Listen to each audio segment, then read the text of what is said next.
গায়ে হলুদের পর এবার চলে এসেছি বিয়ের ভিডিও নিয়ে। গায়ে হলুদটা একটু দেখেই তো আমরা বেরিয়ে পড়েছি, তোমরা জানোই।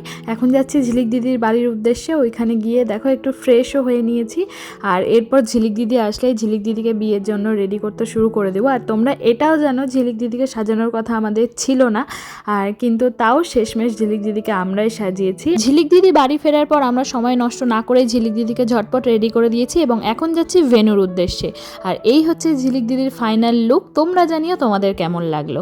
আর তারপর দেখো আমরা দুই বোনে মিলে এখন এখানে দাঁড়িয়ে আছি একটা রুম ফাঁকা হওয়ার জন্য। রুমটা ফাঁকা হলে আমরা ঝটপট রেডি হয়ে নেব। যেহেতু খুব তাড়াতাড়ি আমাদের রেডি হতে হতো, তাই আমরা তেমন কিছুই সাজিয়ে পরে ফুল লুকটা শেয়ার করছি। জানি জীবনে সবকিছু প্ল্যান মাফিক হয় না, আর আনপ্ল্যান জিনিসগুলোও সবসময় খারাপ হয়। তারপর আমরা চলে আসি নিচে, আর এখানেই সমস্ত খাবারের স্টলগুলো বসে, তাই সমস্ত কিছু ট্রাই করার পর এখন আমাদের শুরু হয়ে গেছে ফটো সেশন। এখন মা মামাদের সাথে ছবি তুলছে, একটু পরে আমরাও এখানে যোগদান করেছি সবাই মিলে হই হুল্লোড় করতে করতে। পুরো ফ্যামিলির একসাথে হওয়াটাই হলো বিয়েবাড়ির আসল মজা। বাকি আরো স্টলে নানা রকম জিনিস বসেছিল, কিন্তু আমি তোমাদের শেষমেশ আমার প্রিয় পানটাই দেখাচ্ছি, কেন এটা খেতেই আমার সব থেকে বেশি ভালো লাগে। চলো এবার তোমাদের এটাও শোনায় ঝিলিক দিদিকে দেখে জামাইবাবু কি বললো।